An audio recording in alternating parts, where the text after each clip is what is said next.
making you enjoy the now, the life? You know, bro, for me, I feel like my thing is just being an artist, being artistic, having an eye for detail. The details and the... I'm looking at everything like needs to be different. Hey, how can I design this room? Right. How can I design this living room? How can I design this kitchen? Well, you have that. It's almost like you're cool and something enjoyable. Right. And that's where usually you're forking out a gang of money to get that shit done. You know. Ticket.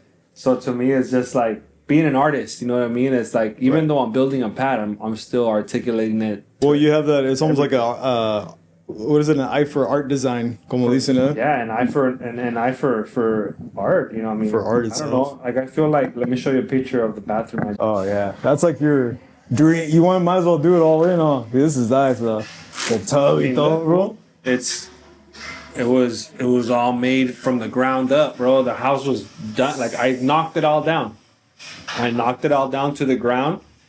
I submitted plans the way I wanted them. Right. I drew out my windows. I drew out my. Where'd you get the concept of the colors and all that? Just you thought of it? I have an eye for shit like that. Yeah. I didn't look at no magazine. I didn't jack no one's idea. You had like the inspiration of just. I just said, "Fuck, look, think about it like this." Because even here, bro, you see like everything has its like like the Art Deco. You know what I mean? Yeah, like this I feel like has that industrial vibe. You have the brick wall, you have the concrete floors. And part of it too is the fact that the building's the age of the building. The age of the building. It's like character to the spot. Yeah, it has a little character to it. Yeah, bro, I like shit, you know what I mean? I have an artistic eye for shit. Yeah. Everything that I put my mind into, man. Yeah, everything you've done and stuff. You know, like I said, right now, this last I know that fucking this last few 2 years from the day I submitted the plans to the city. Yeah. And I said, hey, I'm gonna build a house. I submitted plans. I looked at the plans I submitted, and then I looked at them like right before I was about to start building, and I said, you know what? I don't like this shit. Yeah. I scrapped those plans. I really like never mind again. Yeah. And then I was like, I don't like the way that the fucking ceiling is gonna fall at an angle that's all the little details too. That I just started becoming something that I was not gonna be happy with. So I scrapped it. I drew it again. Yeah, you drew your own plans. I drew my own plans. Did you ever do that? Like like was it almost like AutoCAD? No. Well, I didn't physically draw the plans, but I drew the design the way I wanted it, and I gave them to the architect. The architect did all the work of doing it on an actual plan that he can submit to the city. I was curious if you ever like dabbled in construction. Well, my dad's a builder. Oh, that makes sense then. And that's how my dad's a builder, dude. So him having, me being around him my whole life, I've always looked at building shit like, and I've always enjoyed his sense of artistic quality of how to, design a space. Being an artist is something that I kind of felt like I was since I was a kid, Right. When I was a little kid, I used to love to draw. I used to love to just sit there and get a piece of paper and draw shit and do letters and I used to always have this curiosity for drawing cool stuff, CD covers, creating the creation. I think when I was a kid, I used to just look at things and say, "Oh, I want to draw that." Or I would see shit that was on the walls, on CD covers, on shirts. Back then you would have those folders that that would give you for school. How do you feel? You settled down already? You good or what? Everything's where you need it to be? Yeah, I feel like everything is. I never done a podcast before. You never, but you did an interview, no? Like, what did you do? Didn't you do something for like a collab or something like that for a company? I did. What was that like? It was so during the pandemic, there was this people who reached out to me that were trying to do a network within the people from the community. So they invited me to be part of this launch of. I think there was two. There was one for Montejo, the beer company. Oh, yeah. Where they kind of made me do... Well, they asked me to do a little narrative of, like, being part of the neighborhood, like this area though, right? Yeah, like coming up here, bro. Like this is nice. I was curious on how you had the spot laid out and the area, because on your pictures you only see that front.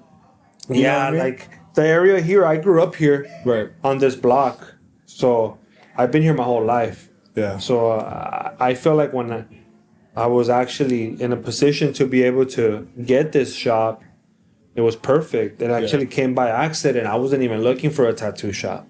Right. I was working before at Under the Gun with Chente, and I didn't really see myself leaving that shop anytime soon. I was just like, fuck it, I'm gonna be here for a while. I loved it there. Yeah. Thought it was a cool ass spot, you know. Right. Everything was super cool. The guys were super tight. Everybody in that crew was super tight.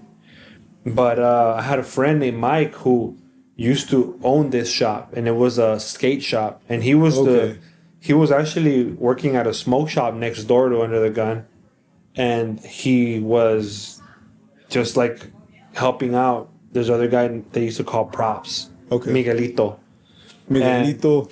Did you ever meet him or no? I think so. He was bro. cool. He was cool. He sounds familiar. But that was his cousin, and those fools ended up having a smoke shop next door. Anyway, Mike came down here. He opened up a skate shop. A few years later, it turned out that the skate shop wasn't gonna work out for him anymore. He had some situations he needed to handle, so he was gonna let it go. Yeah. And then he hit me up and said, "Hey, man, like, would you be interested in partnering up with me? And we could do like half a skate shop, half a tattoo shop."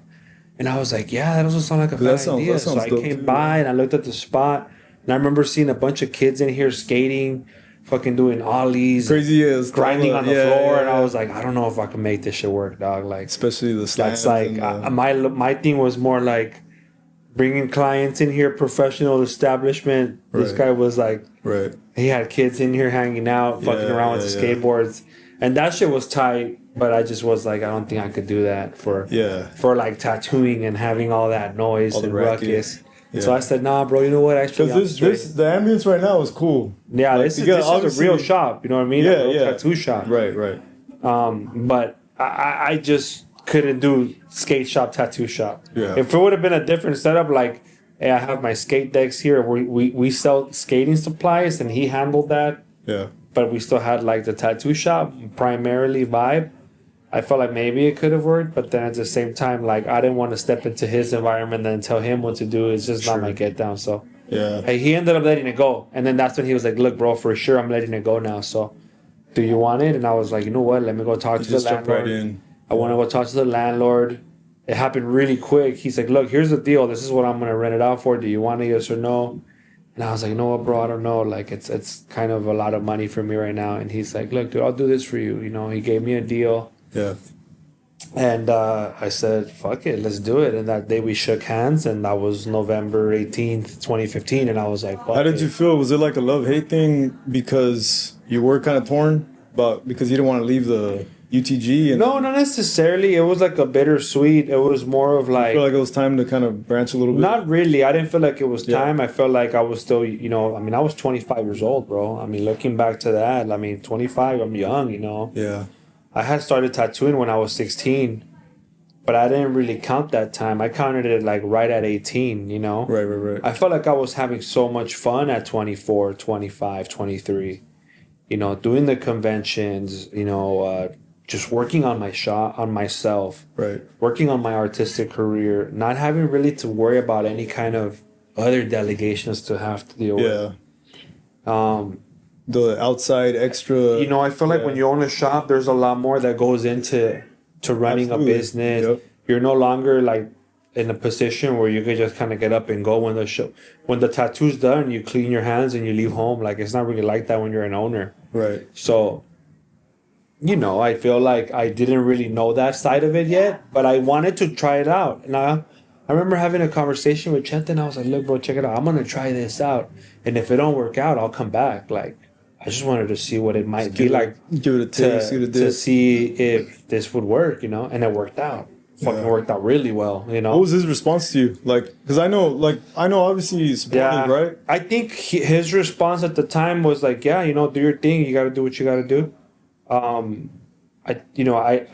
know that we both had a talk, and it was like a bittersweet situation on both ends. Right. You know, a little bit more of like, fuck it, dude. You know, it's like any artist who does good. I know I wasn't the best artist in the world or the best artist in the block, but I was definitely a person who brought value to the place, you know? For sure, yeah. So I think, and that's it. Like, say, for me, when one of my guys who brings value to my shop, who works hard, who shows up, who you know, there's certain characters that come into your life that show you to push, like, you know, that they're willing to push just as hard as the average bee, the worker bee, you know, and it's respect. You know, I respect some of these youngsters that pull up and just fucking ready to go to hungry, work. They're like, and I'm like, damn, this food's gonna be so good one day, you know. So I think when you have guys that come across your life like that, it inspires you, and you learn. I learned a lot from them. Right. You know, all I hope is that I put something out there for them to maybe, you know, take from me, you know. I feel like take a little something as far as you like, know, I think when you're in a room with a bunch of guys who are artistic and who are equally as talented, right, all you could hope for, all I would hope for is hopefully I'm a valuable asset to some of these people, you know, because you don't want to feel like you're in someone's place just taking up their space, you know? Without even almost like contributing. I never wanted to be that kind of guy to just walk into someone's place and be like, well, you're definitely always I'm been just like, gonna take this one station right here and just fucking park my shit. And you've always been like contributing and team player, and I feel like man, like this is it's all gears, it's all cogs, man, to a big machine. You know what I mean? I feel like that came from I mean, I've played sports since I was 6 years old. Yeah. You know, I've had coaches around me. I've had people who taught me a lot of respect. My parents taught me a lot of respect. My parents. Right. I'm 1 out of 6. Wow. I have 6 brothers and sisters. I'm 1 out of 6, right? So I'm So 5 brothers and sisters. 3 boys, 3 girls, and you know, I was the oldest boy. My mom and my dad really didn't always, you know, had the most to provide for everybody. Sure. So you know, it was a thing of like, you know, you have to go out and get it, you know. Yeah. So, you know, the fact that I was always in a team setting with players and coaches, and you know, I have to show up to practice on time, and you got to follow through with direction. Starts building that structure. It kind of built me really young, you know. Right. I felt like when I was in a shop and working around, you know, grown men and women, you know, it was something that I wasn't too like. I didn't have a hard time learning structure, being disciplined, showing up, putting in the work, not leaving till the shit's done, you know. Those are the kind of qualities I feel like sports instilled in me. And having some great coaches, great role models, good mom and dad, you know. Yeah. They didn't have everything, but they fucking definitely were there to like set me straight when shit needed to get shit, you know, straightened out, you know. Yeah. So, you know, I grew up with that in that kind of household, and being the oldest boy, I always had eyes on me, you know, sisters, brothers. I had to set a good example, you know. Right, so absolutely. It's like fuck it, I had to get to work, you know. I got to work right away when I was young, so I didn't sleep, man. Like in that sense of like, you know, of course I got my sleep, but didn't sleep on life, you know, like I didn't sit there and waste time. I knew I had to. I had to get to the stuff right away. I feel like you made a lot of the stuff count, and I had to. It was just like, I'm not gonna spend my money coming to these places, taking myself, you know, from point A to point B, spending my gas from, you know, driving from this place to get to this tattoo shop. And just come fuck around, you know what I mean? Like, if that's the intention, to go hang out, you could fucking hang out anywhere. Absolutely. You know what I mean? Really. Yeah. But that's always been my mentality, and even till this day, whenever I have an apprentice or somebody that I want to help out, I always tell them, hey, make your time count, bro. If you're gonna come here and you're gonna come here to just turn on your phone and scroll through Instagram and you can do that anywhere compare, you know, and do this and do that. Hey, come here and put in the work. You know, you're around people who you could learn something from, and you know, put in your time, dude. That really shows, man, everything that, you know. And before this is a really good, but I want to give you a proper introduction. Let me put this down. I got to give you a proper introduction, bro. We're just kind of rambling right now. We're sponsored by Tattooing Out Loud. And so, hey, welcome everybody back to Tattooing Out Loud. It feels like we're sponsored by, you know, da-da-da-da-da. Yeah. Right now, so this is a real special episode, man, with Bryan. I want you to go ahead and give yourself, give your intro, give us your name, how long you've been tattooing, and the style of your tattoos. We'll pick up exactly where we're rambling on, because that's a really good topic, bro. Go ahead, well, my name is Bryan Ramirez. I've been tattooing for about 15 years now. This is Reservoir Tattoo Studio. We're located in Los Angeles, in Echo Park. And yeah, my style... man, anything that walks through the door, really, you know, cover-ups, color, black and gray. You're well-rounded. Whatever you want, I'm here, you know. I definitely ain't a one-trick pony. Right. I love to I love to tattoo. Yep. And I just fucking love it, dude. And people love to get tattooed realism by me. People love my portraits. But I could do it all. Yeah, but so don't be afraid. If you want that little lettering, I'll do it. If you want that cover up, I'll do it. Yeah. If you want that color tat, I'll do it. It's all good. What year did you? So when you started tattooing, how did you get exposed into this? How did you? Because I'm sure you had other things in the books for you, right? Like you had another thing, like maybe your family. I mean, again, look, I started tattooing when I was young. I was like, again, I had no business holding a tattoo machine at 15. Right. But my uncle ended up going to jail. Yeah. And he had a little fake tattoo machine, a homemade machine at home. When he went to jail, ended up going to prison. I knew that he had a machine there at the pad, and I went digging through his shit, and I found it. Damn. And, you know, started tatting. And I was just doing some scratcher ass shit at my pad, and had no business with a tattoo machine. You know what I mean? Yeah. But I don't even say to people, hey, you know, I started tattooing at 15 years old. But, you know, at that point, I was like, this is so tight. Like, I want to learn this. Right. When I was in grade school, I was playing sports. So part of me said maybe going professional in sports one day. Yeah. And then the other part had this, like, you know, idea of maybe being a firefighter one day, you know, and I was like, fuck, it would be dope to be a fireman. I used to always look up to some of my coaches that were actual Los Angeles firefighters. Like they coach on the side or something? Yeah, like they'd be working on their shifts at the fire squad, LA City firemen, and then when they were off, they'd come and they put their time in at my high school, John Marshall High School, and right here down the street. Shout out to John Marshall. This is the hood. Yeah. This is your roots, huh? Yeah, dude. So, like, I would look at some of these coaches and be like, dude, this fool's cool. Like, he'd show up, he'd take the time to show up and coach the kids, us at the time, and then, you know, go out and, you know, be a firefighter, put in time for his city. Yeah. And I just felt like that was such a cool job. I wanted to do that as a career when I was in grade school. Right. But I was always an artist, you know. When I graduated high school, I wanted to go to college to play ball.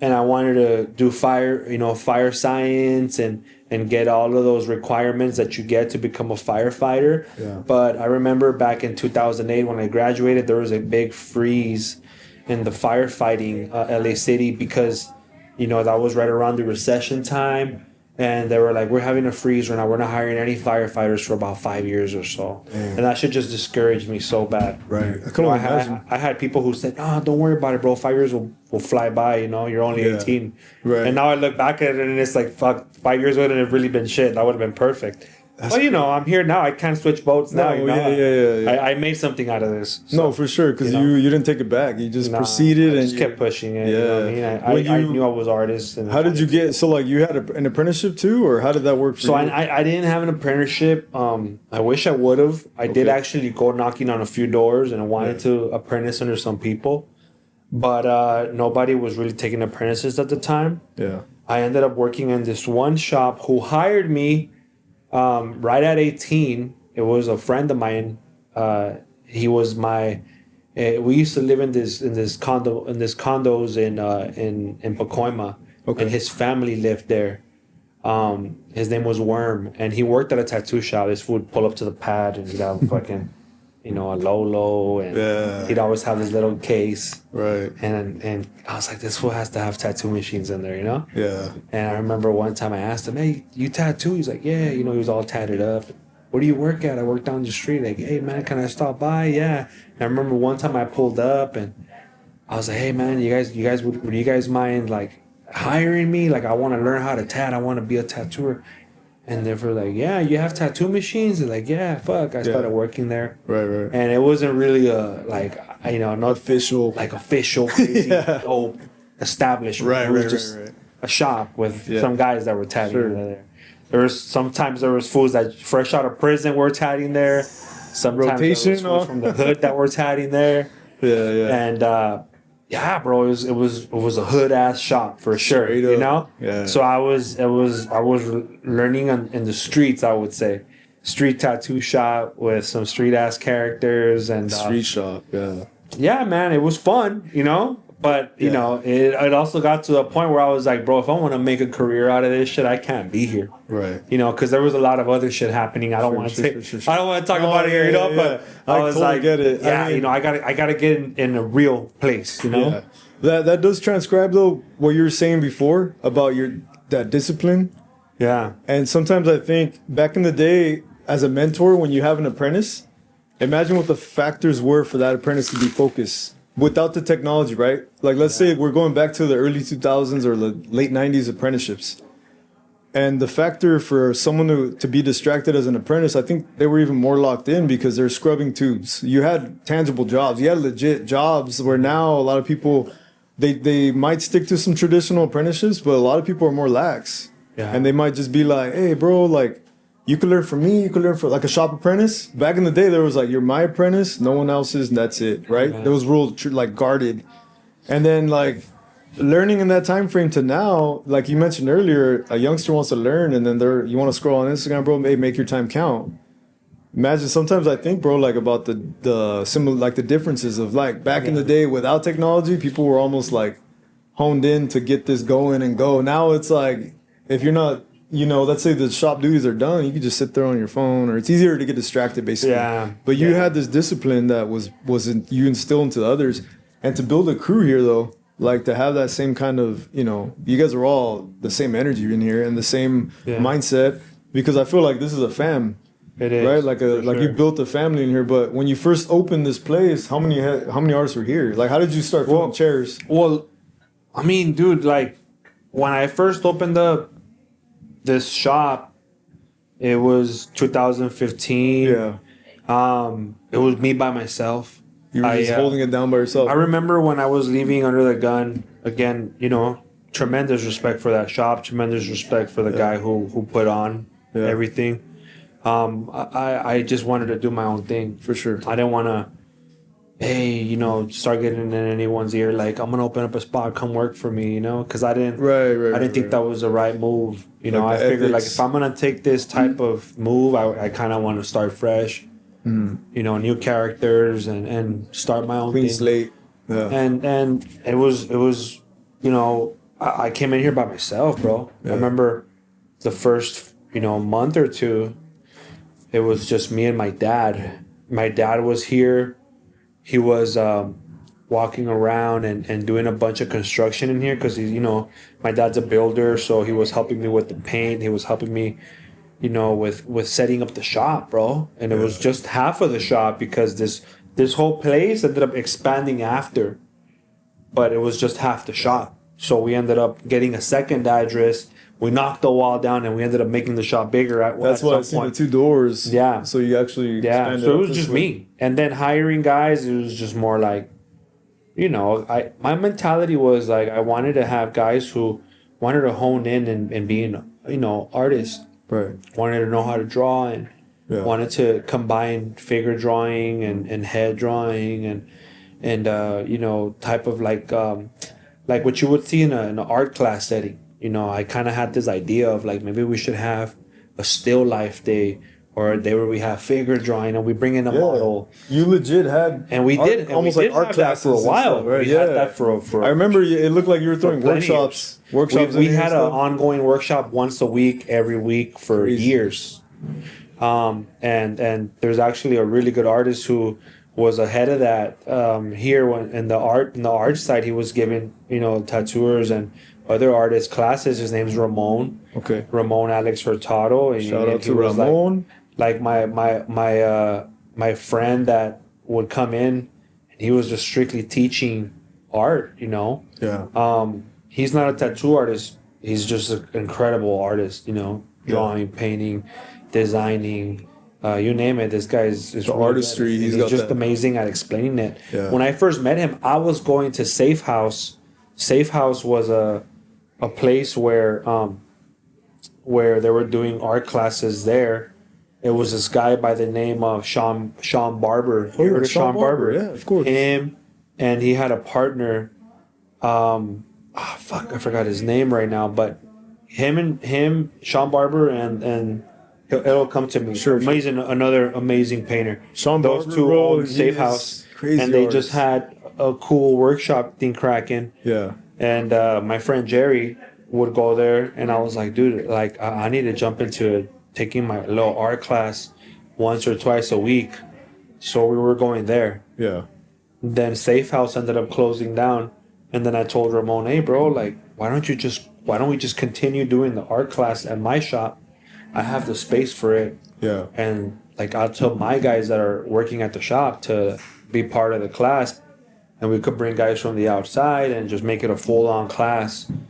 And that's how it started right there, you know. But that was one of the major, I think, pivotal points of being in the shop that offered that for me, right, and for my guys, because I feel like that's what kind of got all of us thinking more of like, how do we actually, you know, get into better understanding of lighting, drawing on an object, lighting on an object and drawing it, right, knowing how to freehand it, how to get, you know, the drawing fundamentals really it's a really formula. sharpened, you know. The recipe to do all that. So that was like, that's cool, and that's very unique to have somebody also try to push hey, let's break it down, let's pick it apart and understand the, you know, elements of shading and the shadows and knowing light sources, things like that.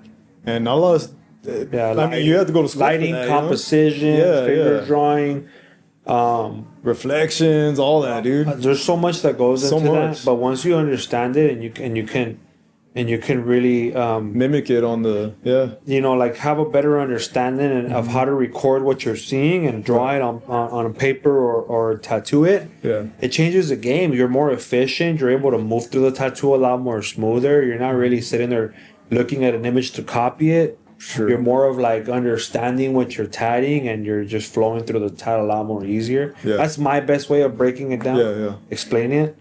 I started taking art classes way before this, though. I was taking art classes when I was like 21. You know, I was taking classes with a guy by the name of Sergio Sanchez. Was it a university or private? It was at a private art studio. It was called LAFA. Okay. That's where I found them, at LAFA, which is Los Angeles Academy of Figurative Arts. Okay. And that was out in the Valley. And then from there, he went to this other place called Three Kicks Art Studio, another private art studio. And then from there, he just had his own art classes privately at his studio in San Pedro. Yeah. And, dude, I started that back like in 2011 or 2010, and I went on for like a few years for me. I went on for like a good 3-4 years. Stuck with it, And went from, you know, learning how to do figure drawing to learning how to do head drawing, how to draw portraits, how to do composition. We got into photography, how to take photos, how to create dramatic lighting. Yeah. Then how to take your own photos, create your own drawings, start to develop your own portfolio of drawings. Right. Then it went into like, okay, you know, what about color theory? How does color theory work? Then, you know, how do you paint? Yeah. You know, oil paint, watercolor, but just color theory. How do you apply color on top of what you already learned from all these fundamentals, you know? Right. And like the concept even of like color wheels, how you have all the complementary colors. Yeah, you know, pretty I learned a lot of that stuff with him through his courses, and he kind of guided me through all of that. And I was tattooing at shops throughout that whole time, and I was working under some guys that like were just really savvy about, hey, show up, you know, at 12 o'clock, 11. I used to work at shops that were like straight up like workhorse street shops, you know. You show up at 11, you don't leave till 11 at night, and you're tatting all fucking day. That's and whatever comes through that door, right? You draw it, you tat it, you get it all done that day. Sometimes 2 walk-ins, sometimes 3. It's convention and style. Just fucking grinding, you know. And And when I wasn't tatting, I was drawing. When I wasn't drawing, I was probably taking a little fucking break to take a nap for a bit and then get right back to it. But I was like that for a while, bro. Yeah. You know? Do you feel like that almost like launched you forward too? Yeah, 100%. Like, had it not been for all of that, I don't know if I would have been able to, establish myself at that time around great tattooers. It was a lot. I mean, it's still a lot of competition. And if at that time I felt like you needed to work that hard, today you probably got to work even harder, Even just to make ends meet. To catch up, just to make it happen, because there's just so much competition today. And so many artists who are coming up who are also really good. And, it definitely, you got to work harder, to be able to really hone your own craft, have your own voice. Yeah. Have be a brand too. I feel like you, as soon as you opened the spot, you gave it a style. But then you were also creating the brand of the location, the look, the everything, like you say, attention to detail.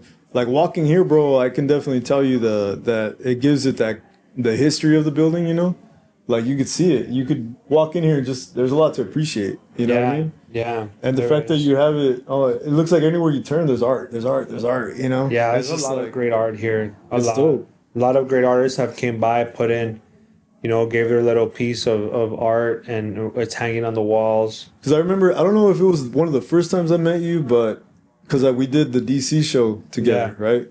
And Gunnar and I spoke about that too, because we were like, bro, it was crazy to think, bro, 10 years ago where we were.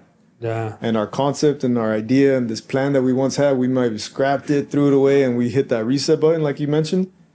And that's when I then remembered we got in the conversation. You're like, I'm going to open my own shop. That's the sickest thing ever, bro. Like you had and like my artist that I had, she just recently had opened her own spot too. Yeah. And I encouraged her to. I said that you're going to grow. This is time to grow. Go and like take off, Yeah. Like I remember my mentor told me, hey, go guest spot. Like was telling me to go guest spot. You know what I mean? Like that's how you're going to make connections too. Yeah. The times because you were grinding the whole weekend when I saw you at the DC show. All the time, dude. It was like one full day. The next day, it's not even like the other side of the table. We're like, what's next? We're trying to like walk ups. I feel like I've always been very fortunate to just have lots of work, man. Yeah. I try to treat people right. Try to do right by people. I try to, when I'm doing tattoos on people, I try to give them all, make sure that they leave happy. Yeah. I've always enjoyed just making sure that my work walks away good and happy. Yeah. I feel like that's just what attracted more people to come and continue to get tatted by me. I'd go to some of these conventions, once a year, and every time I'd show up, I'd have people waiting like, hey, I'll see you next year. Like, yeah, for sure. Who want to see you every year. They look forward to seeing you again. So, I feel like, I've always been very grateful to all of those clients, and even till this day, like most of my clientele comes, they get tatted the first time and they continue to come, Not lifetime because there's only so much people that forever. But they get their work done with me, and it's always been cool. I feel like I enjoy making people happy with what they expect, make sure that I come through with their expectations on what they what they want to get,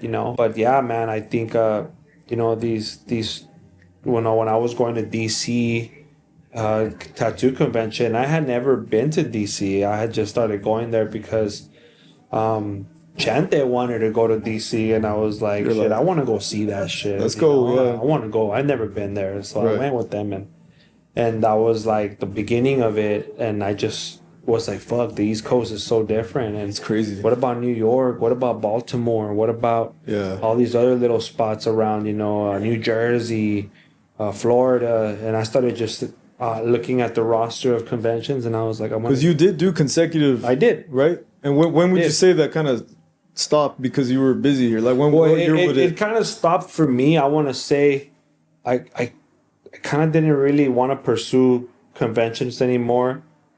Right after the pandemic, bro. Okay. I was doing a few of them, like right all the way up until the pandemic kind of happened. I feel like the pandemic kind of put me in a different train. Right. Of like, that whole halt of not going to conventions and that break. It kind of sat me home. I think everybody was sitting at home during that time. Yeah. And just kind of revising everything and. Yeah. like, okay, what's happening right now in my life? Like, yeah. What do I gotta do? It was like a whole enlightenment. And I started saying, well, you know, I think right now is the perfect time for me to go back into drawing and creating and designing. I had always been wondering what it'd be like to take a sculpture class. I started sculpting. Wow. Sculpting was super cool, man. I was sculpting with this teacher named David Simons, fucking dope ass sculptor. He still sculpts right now. He has his workshops out in Van Nuys. Okay. Dude, that guy's a great sculptor. But I was there with him, and I was taking like classes back to back, and I dove really into it, you know. So I was doing the sculpting. I started getting into, you know, revising everything I had learned in the art classes. I started taking out a lot of my notes that I had taken over the years and just restudying everything I had learned. And I felt like that was the sharpest I had ever, like, really sharpened myself back up into being a student again. Yeah. And dude, my ideas were just flowing again, you know, creative freedom. Like an idea would pop into my brain. Yeah. I'd whip out my sketchbook. I'd start pushing the drawing in a quick sketch mode. Yeah. And I had like a whole concept on a piece of paper, and it was super cool, man, just to kind of see once you have these ideas and these skill sets that you've learned, you can compose things quickly. Right. And I did some painting. I did some really cool paintings right around that time. Yeah. I was just really enjoying being an artist. It sounds crazy, but during the pandemic, that's probably was my best, like, years of making art outside of tattooing. Sure. Because I was, you know, there was people who would call, hey, I can't go to the shop today. You know, I'm sick, or hey, I just got laid off, or hey, right now is not the best time to get tattooed. There's all those. So I just said, dude, I'm gonna fucking focus on my drawing right now. This is the best time, you know? Yeah. And I ended up doing that throughout the pandemic. And then I was like, you know what? I really don't want to go to a convention right now, because I was like, I'm busy right now. I got things on my plate. You know, I got things my ambitions I want to kind of handle. I wanted to buy a house, so I ended up buying a house during the pandemic. I had this mentality of like, well, it's now or never, you know? For sure. So I did it, and it just happened to be the perfect timing because interest rates were super low, and I was able to buy my house at like a really good price. Yeah. And dude, I kind of did everything at a good timing, I would say. Yeah.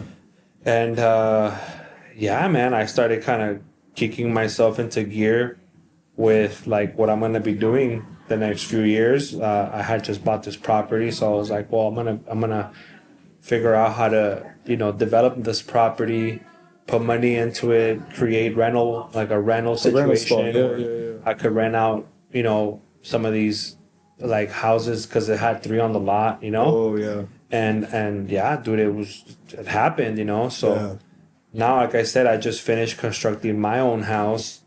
That was the last house I needed to kind of redo. Big congrats on that too, Thank bro. you, It looks beautiful. I felt like I exercised another part of my brain with that though, man. And it was a big old hurdle, dude. But no, I just finished it. Yeah. This is my last week that I did construction, and I'm like literally just doing little things like touching up the stuff outside, and I'm starting to buy furniture. So it's like that. It's done, you know? Yeah. And I have a baby on the way, so a lot of things are just falling into place. That's like back to back. Is that what you meant? Like about you're always focused on tattooing, but right now you're kind of focused on other things too, with like the present things. I feel like building my space that I know I'm gonna live in for a while. Mm-hmm. So that's important for me because I want to feel comfortable where I'm gonna be living. Yeah, I want to feel inspired when I'm in my pad. Like I want to be able to feel like I'm creating this dope ass piece of art, and I'm in a great spot that I'm enjoying. Yeah, you know, it's not super hot. The AC could blow. You know? Right. Yeah, absolutely. In the summer, you know, when you imagine living in a pad where you're like trying to sit there and paint, but then you're also worried about not dripping sweat into your shit because it's so hot in the pad, you know? All the little things that. And I've been in a situation like that where like I'm trying to draw in a garage that's like super fucking hot, and I'm like, dude, this is burning me the fuck out. Yeah. Like, I gotta draw at 5 in the fucking morning. Yeah, you know? Yeah. But, you know, setting up the spot, you know. I did all kinds of crazy shit. I mean, I don't even want to get into it. I did to this house, but there's a lot of cool shit that I thought ahead of time. Yeah. You know, like I'm going to put a skylight here to have natural light from the sun coming in. I'm going to, have sound coming into this room, so built-in speakers to be able to just play music and have the situation set so I could go in there and just create. I have my own separate section just to create and just to draw. A creative space. Creative space. Yeah. It's almost like starting over again. You know what I mean? Like in a new space. So.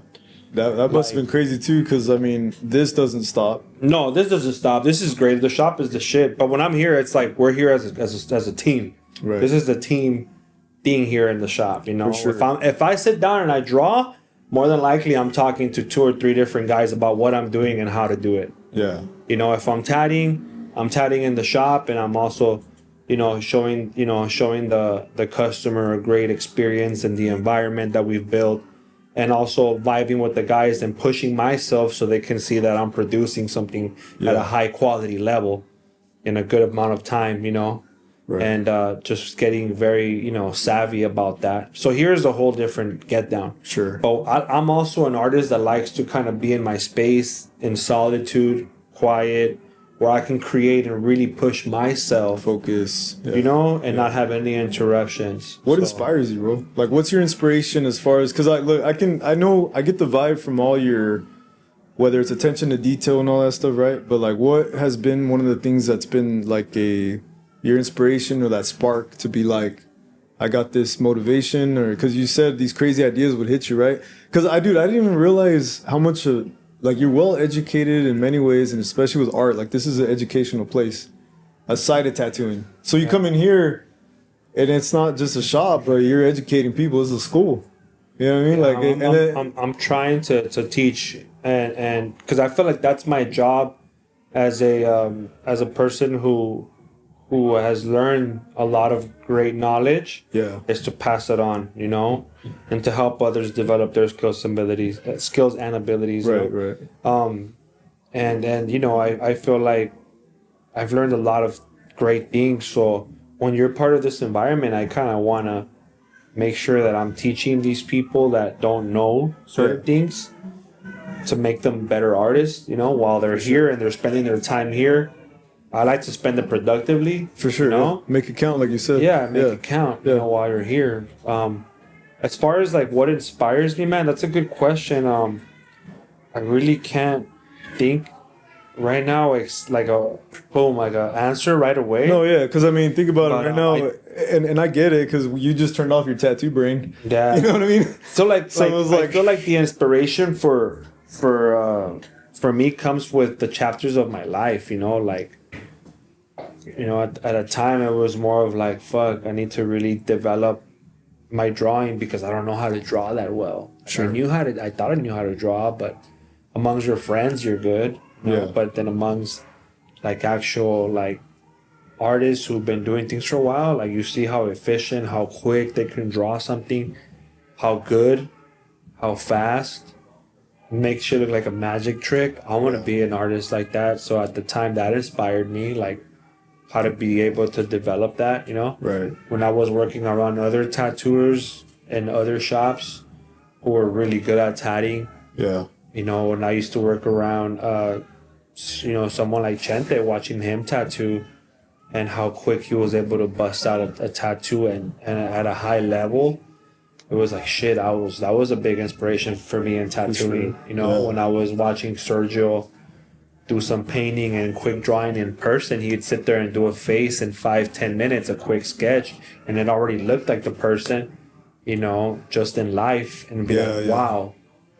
That was a big inspiration. I have a lot of different art heroes, that modern day, still living today art heroes, that I looked at and had the privilege of being able to be in that room with them, For sure. Yeah. For somehow life took me there, which was super cool, man, because I was able to experience that, And then there's heroes that now passed, that are in textbooks that you look at and you're like, how the hell did this guy ever have enough time to do, all of these paintings and all of these sculptures, right?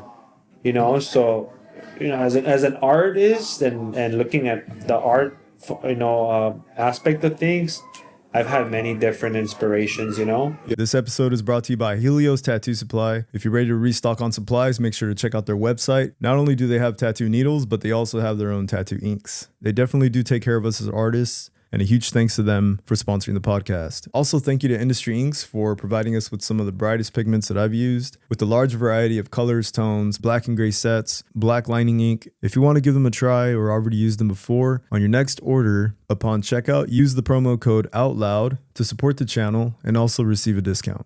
Lately, I feel like what's inspired me is just what's happening in current, like, and at the moment, like you know? The present. I feel like I was telling you earlier, like, I feel like when I talk to my clients, it's more of like what I find inspiration for the tattoo. I ask them, hey, so what do you want to get done? Like, why do you want to get this done? Like, what made you think of this idea? And I hear them out. I want to hear the narrative, the story. Right. Like, what's the storyline behind your tattoo? I want to get more information so that way I know how to create for you. Because you're making that connection. Because I'm a tattooer for people. I'm like, you're coming to me for a tat. Because we're talking tattoos. Right. I'm not tatting myself, you know what I mean? So this isn't my idea that I'm throwing on your body. This is your idea. Right. So how do I make it personal? You know? And I think that's what inspires me at the moment. Every single client is different every day. Yeah. That's the rewarding for you too, right? No, like, 100%. That's what it is. Yeah. That's why, for me, I got into tattooing because I love tattooing. For sure. I mean, I didn't come into this because I wanted people to get my art on them. I got into this because I wanted to push art that they wanted and me be able to be a creator for them, you know? I tend to tap into the personal part of tattooing for some because some people there's times when people walk in and they're like, I just want to get this logo. Right. All right, and you just tat it, and that's fine, and that's cool with me too, bro. Like, cause that's what you wanted. It's pretty straightforward. Sure. I just want to get this name, cool. I'll draw out the name and I'll do it. Yeah. I'm here to work for people, Right. That's I'm here to work for them, So, but your reward is doing that connection. Yeah, like my thing is like making sure people come in here and get what they want, Yeah. And sometimes they have elaborate ideas, like I want to get a whole sleeve. My dog just died. And he used to love fucking rainbows, and he was into flowers, and then I'm an astronaut, and I've always had this idea of the galaxy, and you're thinking to yourself like, shit, that's a lot of stuff. Like, that's a lot. How do I break down 30 ideas and make it the 5 main ones? Right. So it's the conversation that goes on with client and artists. It's cool, but. Like for me, again, I narrow it down to like the main ideas and create something. And that's the biggest, I think that's the coolest thing, to like be able to hear their narrative, put an idea together and something that sells, like where they're like, fuck yeah, that's sick. Like I didn't think I was going to get that, but I got it. And it's more personal, I guess, when somebody has those big elaborate ideas. And I think all of those years of learning how to draw, learning how to, understand concept design, learning how to,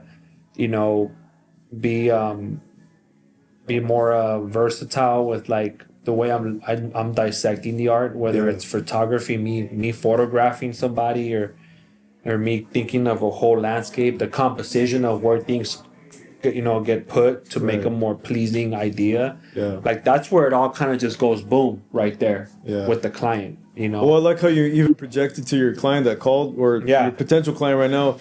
And I think it's real important that what you told them also, saying that, hey, I don't really send designs because this is, again, you're getting something original. Yeah, it's my time. It's the time, and it's true. What can people sometimes, do with it? Sometimes people will get your design and they'll be like, oh, this is great. How much? Oh, shit, it's too much. Well, like I love what you just put together. I'm gonna go down the street and see. And not everybody does that. There's some people who, man, believe me, they're just really, they have a lot of respect for people's time and probably won't even think of doing that. But then there's some that are just looking to hear the magic number and they'll take their their it's business. It's kind of tough where we stand with that too, because sometimes it is. Sometimes it is. We get it. I try to say, well, look, dude, I'm if my price is not enticing enough, there's always somebody that might be able to work with you on a better price. For me, I kind of have a standard in what I charge. Standard. And when it's somebody that I've never worked with, I'm not always quick to,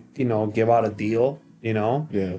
I am booked out, so I even that right there alone, it makes it even harder for me to give out a deal. For sure. Because I am booked out.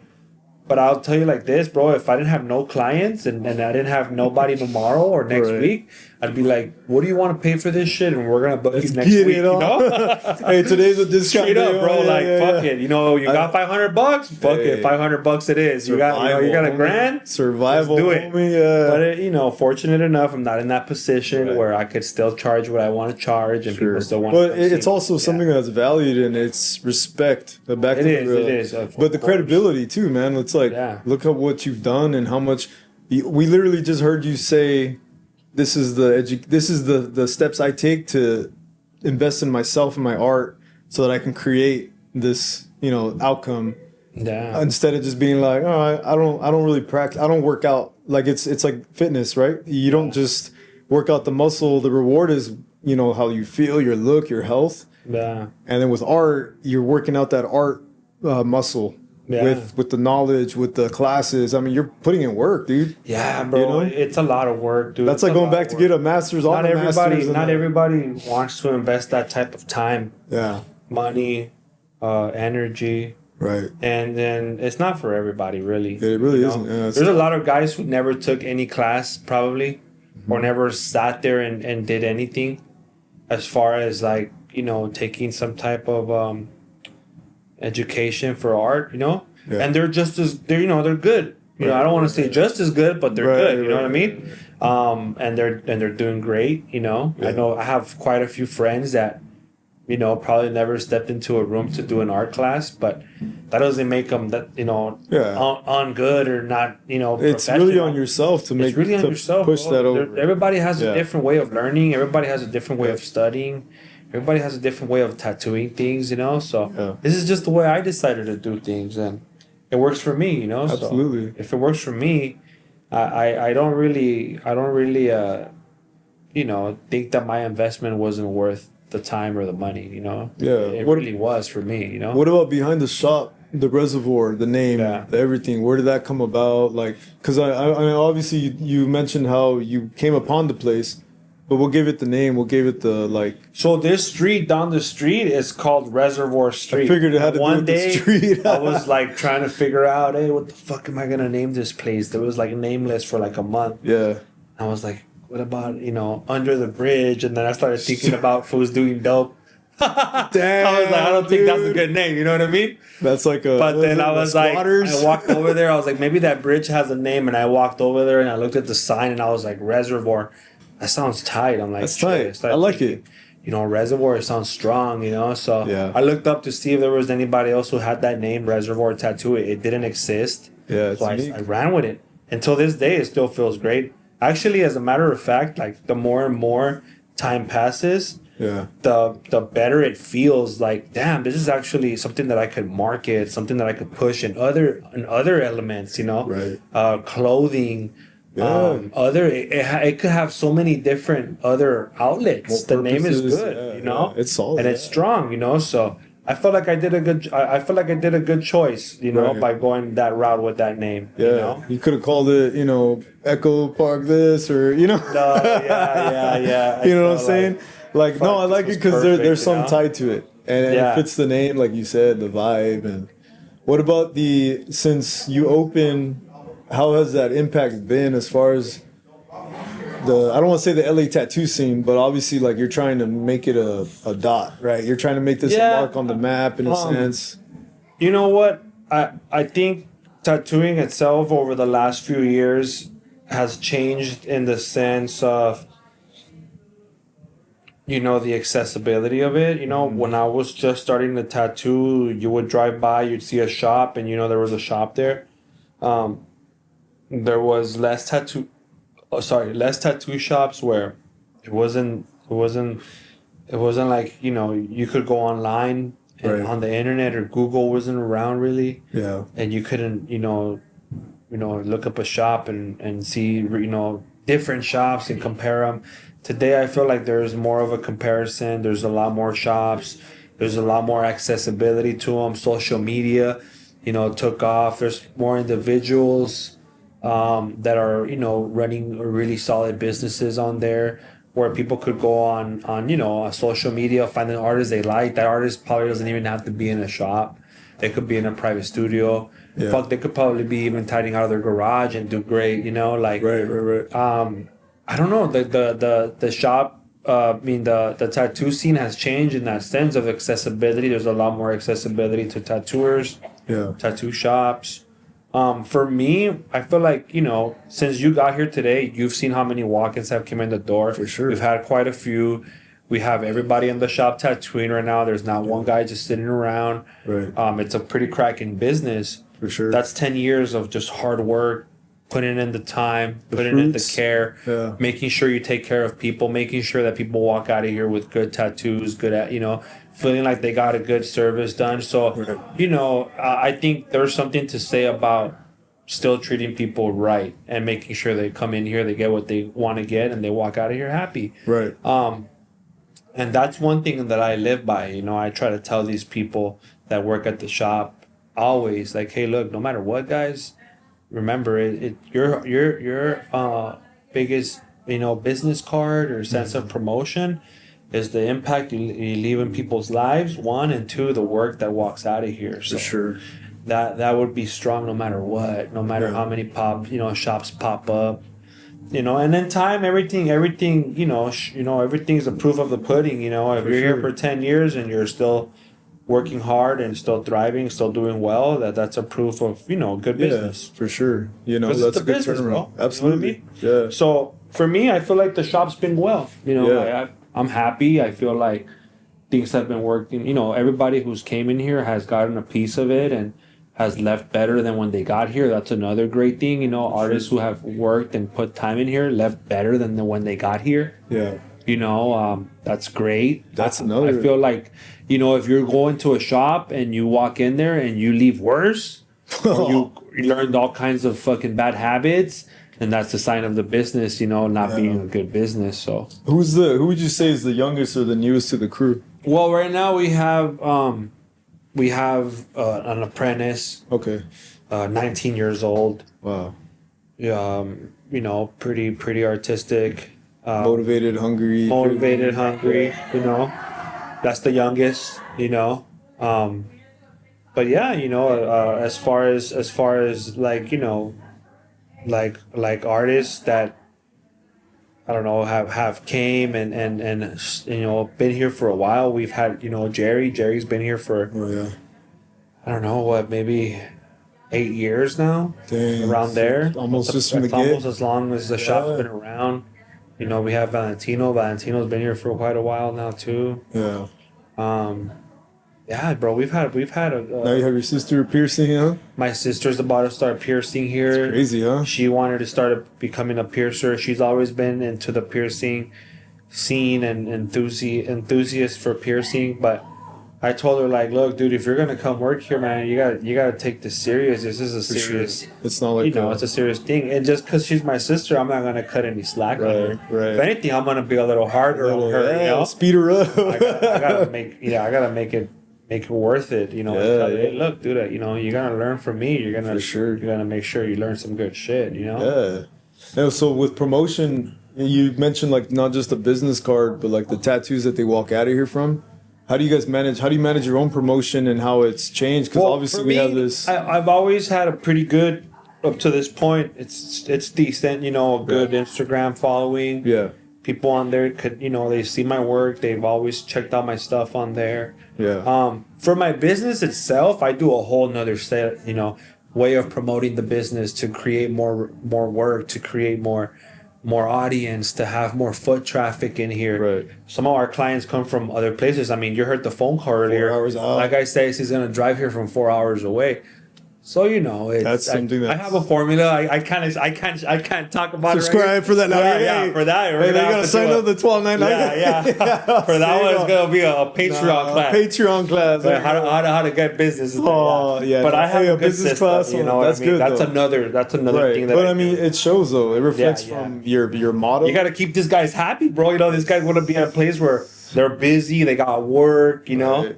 Right. You know, if you're in a shop sometimes, and you know, I've had a lot of people that have came into the shop and said, hey, I want to work here. Like, you know, I'm looking for a spot that's busy. It's been slow.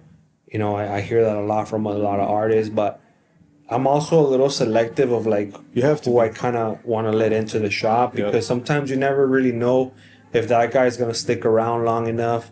Like, I have clients that walk in. If I shoot you a client, I kind of gotta know that the work's gonna be quality. It's almost like trust. I'm not worried about like, hey, this fool's gonna leave here with a bad tat, and then what if the client comes back, and then who's gonna, you know, fix it or touch it up? Like, it falls on me. So I don't want to create more work for myself. You know, that I don't need to sit there and be touching up other people's tattoos. You know, or finishing other people's tattoos that couldn't finish their own. You know, so I'm a little more careful as of like who I hire. You know, and say, you know, I rather kind of take my time and hire people that I feel like I can trust, that are gonna bring something to the table, their skill set, of course. You know, be good at art, you know, or you know, being an artist and being good, you know, at treating people, customer service, and you know, treating themselves with respect, you know. Right.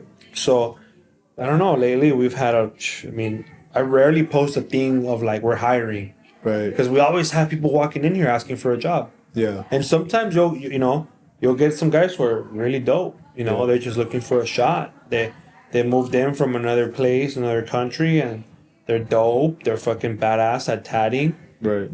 They just don't have any clientele, you know. That's so it's like, fuck it, pull up. Let's see what we can do. Yeah. So I've helped out some guys, you know, and bro, I've seen guys in you know, in a year. Now they're booked and they got work and they got a little bit of a following going. Right.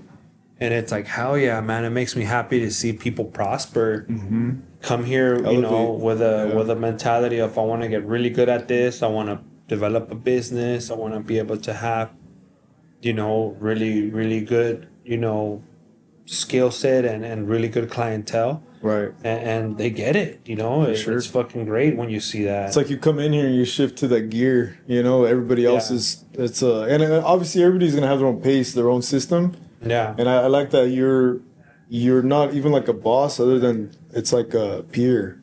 Yeah. Not like obviously there's a respect of knowing who runs the spot, but of course. But I think for me, like, I don't feel like, you know, I don't know, like I want to be somebody's like teammate, you know. For sure, yeah. Because I'm not an owner who just tells people what to do. I mean, you're set up right next to another artist versus having your own. Well, no, this is my place. Yes, that's the way I say it. Like, I'm in the yard with everybody. I'm in the trench with everybody. Right. We're all in there bullshitting or you know, talking shit or joking together. We're all part of the shop. For sure. Everybody feels each other's energy right next to each other, which is very important to have good energy in the room. Vibe, yeah. You know, leave the bad juju, you know, away from here, you know.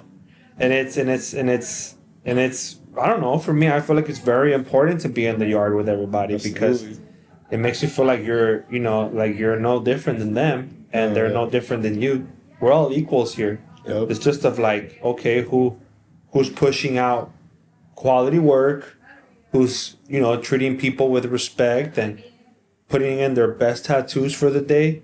Because when you walk out of here, that's it. You're done. Right. So like, are you a finisher? Are you gonna be able to finish? You know. Yeah. That's key, bro. Like, keeping up. Man, if you're a finisher, bro, like that's gold, homie, in any room. Right. So I feel like when you set that tone in the yard, everybody wants to finish, everybody wants to push it, everybody wants to do great work. Yeah. And I see the results, man. So it's rewarding for me to see all of these guys go after it, get it. For sure. Do great tattoos, and you know, you give somebody that props and you mean it. Like, you don't walk up to Joe and you're like, hey bro, good job, you know. Right, like and the fucking tattoo looks like it should have had another 2-3 hours, you know? Yeah. Like, no, you genuinely walk up and hey bro. Yeah. I see it. Like, man. You know, last year you were not that guy. This year you are. You That's know? boosting. Keep it up, man. That's boosting. You know? Yeah, keep it up, bro. It's like the whole boss, yeah, like the employee of the month wall. Yeah, you know. So that's funny, I think that's cool. I think dope, that's one of the coolest things that I get a kick out of that. Have you ever hit a wall? Like of tough, like, whether it's like the mental pressure, the business. Bro, I feel like as an artist, like being an artist, a wall of... I've hit walls as an artist because I didn't have enough rest. Sure. Because I worked fucking 14 days straight. And I should have gotten rest, But I think some of my walls as a business owner, that's where I've hit walls. Where like okay, how do I, I'm in an environment, I'm sharing this environment with other men. Like how do I make things more how do you create more necessity out of this place? How do you create more value? Sure. I think those are the walls that I've hit where I've struggled, but I've been able to crack it and continue pushing. With a different time that comes around, there's different walls you're going to hit. For sure. But it's creating, value, creating necessity, creating the standard for where we're at, because if you don't have a standard of like, okay, guys, like, everybody's got to do good work. Like, well, you said it best, dude, about the whole business side of it. It puts a whole different level. It puts a different level of things to think about as a business owner, right? Like, shit, dude, I remember the days where I was what I call a free agent. It's funny because, Good Time Charlie came here one time. Good Time Charlie came in here one time and tattooed me in this room. I was sitting down in this chair. He was doing the GTC on me. Nice. And he's like, man, like, I love this position of being a free agent. And I'm like, what? And he's like, I could go into anyone's shop. I could tattoo at anybody's place. I don't gotta worry about if there's a fucking clog in the toilet today, or if fucking one of the lights is flickering because I haven't changed the light bulb. Yeah. He's like, I just go. I'm an artist. I get in and do your thing, and get in, do my thing, and then I go home. You know what I mean? Like, and it's just like, dude, there's something special about being a free agent in a place you enjoy, or working with other individuals. That's really rewarding and really motivating too. But then, there's also another situation on the flip side of that of being an owner and also, running a ship and taking pride in it. There's been days where I came in here and I've got the mop, I've got the broom, I've swept up every corner, I moved shit around and made sure every single little, mirror in here was clean, and I've showed the apprentices what it takes to clean a good environment. Hey, look, you have all pride aside, you gotta take pride in your space. You gotta take care of what you got. And that's a whole nother booster and like feeling like you have a great environment. Absolutely. But it requires more maintenance, more work, more attention. So it's just of like how much attention do you have in a day and how much of it do you want to give away? How much hours in a day do you really have to burn? Dude, as a business owner, I feel like my time and hours have multiplied in the environment because of all the extra attention I had to look at, making sure that the place is set up correctly, making sure that I'm holding up on my end of the deal as a shop, what the shop standards are, what the shop provides. You know what I mean? Yeah, like, it's a big learning curve because especially if you going into it, I mean, back in the day it would just be open a little spot or whatever, and then there's a lot more to it though. There's a lot more. There is, and I think once you're in it, you'll find out. You find out. Absolutely. It's. And then I think once you're in that responsibility and that responsibility is on your lap. Everything starts to come into a reality of like, for me, I feel like one thing I can say is this, like, I feel like there's a story about me that, I would like to say, the tattooing is something that I love. I enjoy it. I've always enjoyed it. I've always been into the tattooing. I've always been into the artistry of it, But one thing about me that made me feel like I wanted to give the business side, owning a shop and running a ship and figuring this part of it out too, is because I have always been the kind of person that was kind of like a go-getter, again, coming from a family of 6 and kind of having to, create my own situation because, sometimes my parents couldn't, you know, take care of shit that I needed, you know, like I didn't have that luxury of, you know, when you turn 18, you get yourself a car, or, you know, you want to go out with your friends, here's $20 to fucking go out and get yourself a burger. Sure. Or, you know, those little things that sometimes when you have enough in your pocket, you don't think twice to make sure your kid has what they need. Right. When I was in high school, I used to sell chips. I used to sell sodas. Everybody knew me as the hot Cheeto man. Oh, here comes the hot Cheeto man. Fucking, I would pull up. I'd have a fucking duffel bag full of snacks, chips, drinks, and I was only a 10th grader, bro. And I was making about $100 a day in high school, bro. You know what I mean? Yeah. Saved up, bought my own car. You know, when I was in 11th grade, I bought my own car for $2,000 off of one of my friends that was graduating. He was graduating and he was going to buy himself a new car. And he told me, we're in art class. I was taking an art class in high school.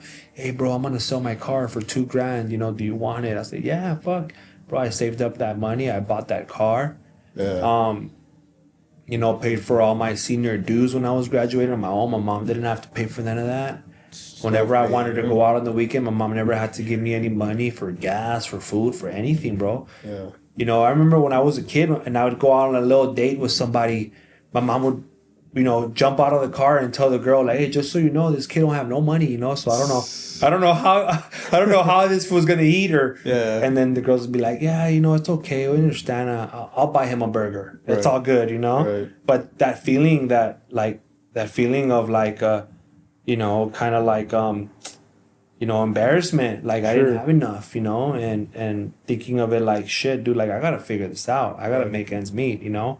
And, you know, looking at a situation like, fuck it, I'm gonna sell snacks in school, I'm gonna figure this out, you know what I mean, I'm gonna get myself out of this situation, you know. Stuck with what I was working with at the time, going to school, being a student, playing sports, you know, having to walk over to fucking Costco and using my parents' membership to buy myself all those snacks and flip them and make extra. And that was, you know, I remember teachers in high school telling me things like, you're going to be an entrepreneur one day. I didn't even know what the hell that fucking meant. Right. But I remember, you know, several teachers saying that. And I feel like that's where my mentality of business came in. You know what I mean? So that's really what kind of summed it up for me, of like wanting to try out what it'd be like to run a shop, you know, have a business. And if I could really push it, you know, if I could really survive, not drown, you know? For sure. Because I feel like that's another fear, like, you have to kind of get over. And another thing, you know, sometimes it's hard. Yeah. Sometimes people drown just because, you know, they weren't ready. They didn't put enough time. Right. They didn't have the resources. Like you're blindsided. They didn't understand that, fuck, hey, you're about to sign a lease and now you got to make the rent every single month. And what if you don't? Right. You know what I mean? Like, putting yourself under those pressure situations, but like, I feel like for me, I never had that fear behind my back. Like I always, it's like, I'll fucking figure it out. I got this, so I'm gonna be okay. And dude, like I said, I've been able to do some beautiful things with this. Like, been able to help uplift a lot of great artists who walked out of here. You know, I'm very proud of, you know, almost every single guy. I don't know. I can't think of one guy that I'm not proud of right now, but I'm proud of almost every single guy and girl that's walked out of this business. There's something great that has happened here, magical, you know. Well, like I said, ever since I've known you, bro, you've always just been elevating and evolving, you know, to the next thing and the next thing. That's all I was just admirable about you, and just the go-getter, bro, like that. Like, it's something that mindset, bro. I feel like what you said, some people out there might need to hear that. You know, someone out there that's in the beginning of their tattoo career, they can't find a sense of change, and they just need to hear this, what you got going on. It's like, look, man, dug it out, you know, through the trenches. Yeah, you know, man, like, you know, take the time to really analyze what's happening, and learn to not be afraid to put in those extra hours to go to work, man. You know, I feel like doing work is one thing, but then doing the right work is another. Right. You know, I think like people could stay stuck doing the same kind of work, and it's like you're on a hamster on a wheel. The wheel. And you feel like you're working hard as shit, but you're not getting anywhere. Yeah. And I feel like that's true. That happens a lot, bro, to a lot of people. But you have to have a plan, man. Right. You know, and you know, I often get reminded not to be too hard on myself sometimes, because sometimes I I tend to be the hardest critic of myself, of what I got going on or what's happening. But that's what kind of has elevated me, further ahead, Right now, sometimes I think, like I said, I spent the whole year building this house. Yeah. And I put so much time, energy, and focus into getting this part of my life the way I wanted it and right, that I feel like I didn't probably make gains, pushing out new artwork and, maybe me being the most ambitious with, projects like big tattoos and, being on the tattoo scene and being out there, getting myself on the exposure levels or pushing my Instagram like some of these other artists are doing right now at this very moment, But I'm not looking at that as a loss. I'm looking at that as like, well, right now everything has its time. This is the time for me to focus on this part of my life. For sure. And I feel like if there's one thing I can give anyone advice or just say, like not advice, but just point one thing out, is that everything has its time, man. Absolutely. Everything has its time, and you got to focus on all of those seasons, dude. Yeah. When it's summer, we wish it was winter, but when it's winter, we wish it was summer. Right. And that has its time, and if you know how to enjoy that time, bro, there's beauty in that summer. There's beauty in that winter. Blossoms. There's beauty in this period of time for me, bro, and I feel it. I feel happy about it. Yeah, man. I don't feel like fuck, dude, like I'm missing out on life right now. Like, nah, dude. If anything, awesome, I'm grateful. Yeah. I'm grateful for this chapter because it'll never happen again. For sure. And if there's another thing that I heard on something else, like somebody said some shit like, you'll never be as young as you are today. Literally, like if one day you're gonna look back and be like, fuck, I wish I would have been younger. Like, damn, I wish I would have done that. I wish I would have done this. And right. You'll never be younger than you are right at this very moment, whether you're 36, 35, 21, 19, 45. Yeah. You'll never be younger than you are right at this very moment. So, have a plan. Yeah. Start to figure out, what you got to do. Pave the way and put some I don't know, put some bullet points on what you want to happen and how you're going to get there. And for sure, plan it and out. just being productive about it, being proactive about it, Absolutely. Shit, we all do that. I do that shit all the time, bro. There's so many times where I have to reassess my plans and the shit I need to do, Yeah. It's like you're living proof of all that. You know what I mean? Yeah, man. I mean, I'm doing this shit because this is the way I wanted to design my life, bro. Exactly. Yeah. I'm not living to nobody's means.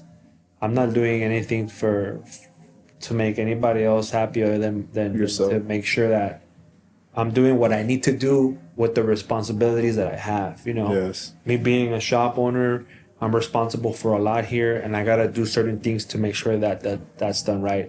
Me being a player of my own team, it's like I gotta make sure I come in here and I get to work. It's on you, yeah. Man. I'm smashing. I'm working hard. I'm setting an example. We can't forget about that. For sure. And I've spoken to to other artists that own businesses and are some of the best artists that I looked up to for many years. And sometimes we go through the same shit, but it's thing of like sometimes I need sometimes a little like, hey, perspective from another guy who different lens who is working on life on a different angle that makes me reassess things and shape out my map a little differently. I was gonna ask you about advice to someone, and that's like that perfect, you know what I mean, turn of everything, the things you've been through and stuff, man. That's legit, bro. Yeah. I mean, this has been beautiful, bro. It's again to just see the flourishment and the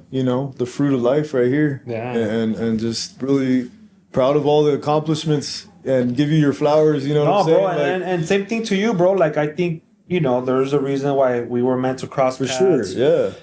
Yeah. Kind of meeting you back in DC and you pushing this documentary stuff is something pretty cool, man. Like, it's like, and that when I reached out, because I was like, you're not just the only one, man. All the boys, bro, all the bros, all the homies, like, it's like an artist reaching out so that, and in the turnaround, you get the purposeful documentation. Like I said, later on, you'll have this immortalized. Yeah, like this is your sculpture. You know what I mean? Like, dude, like I think that's what you're doing is something very important, right? To not, how can I say this? Like to not lose track of the life that you've created, right? Because you created this, like you being in these conventions and putting yourself in that position and going through those type of trips and motions and hardships and winning times or whatnot, you know, and you met certain people along the way, and a conversation can change a lot of things, the trajectory of a lot of shit, you know. Absolutely. So, puts you to think. You know, I feel like that's one of the best things, that one of the good qualities that I have is, you know, I've met a lot of good people along this journey of being a tattoo artist. Right. I've been able to, you know, make some great relationships.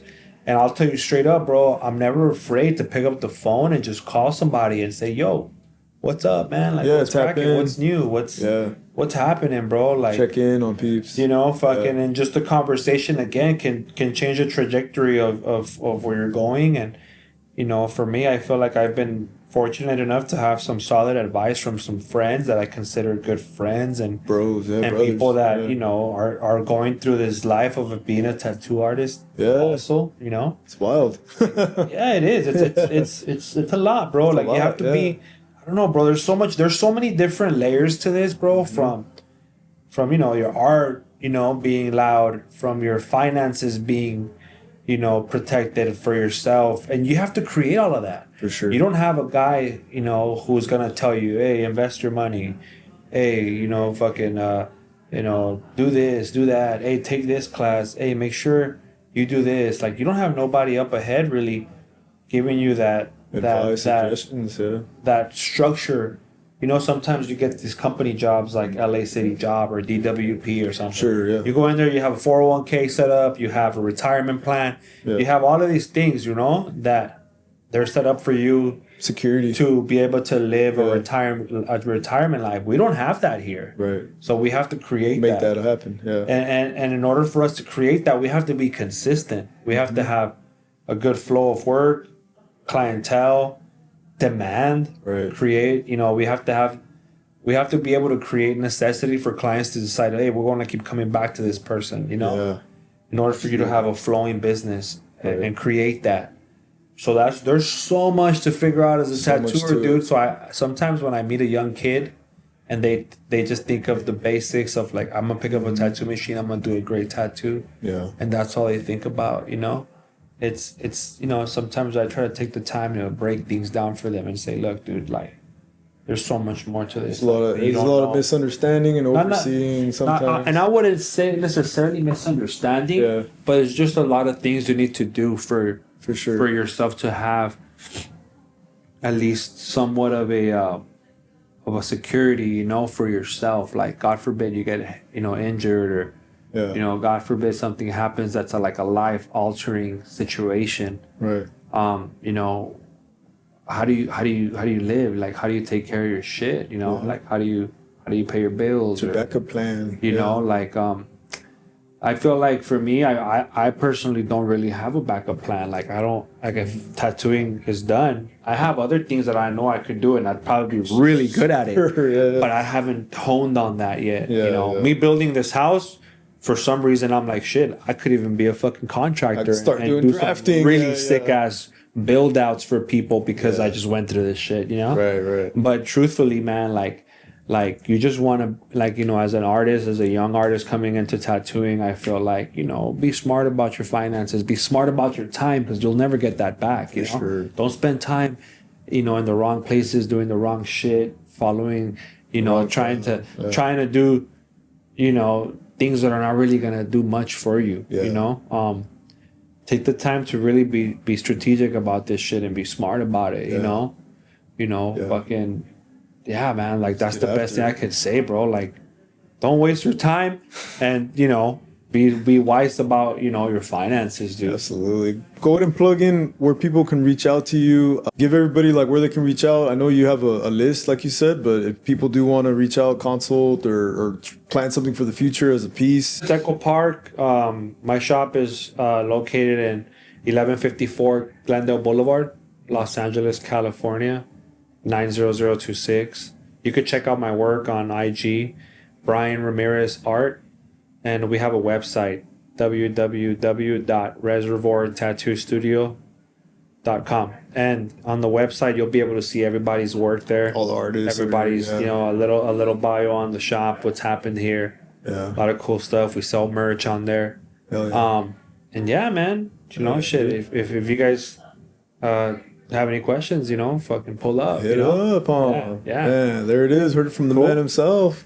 I appreciate you, bro, making the time for us to be able to sit down and get together. Thank you. It's just really, really nice to sit down and just reminisce on talk. it. Talk and just talk. You know, sometimes you don't really. I mean, for me, I feel like I have so much going on all the time. That's why I'm glad I wrangled you up, bro. And I was all sit down. No, and I had to, bro. I wanted to show some support to your podcast. Absolutely, I feel like I appreciate that. I feel like I'd rather work with people I know. For you know, sure. I feel like that's part of community. That is community. That's part of uplifting one another. You know, I don't look at it as based as like, well, this fool has X amount of followers. This be a great.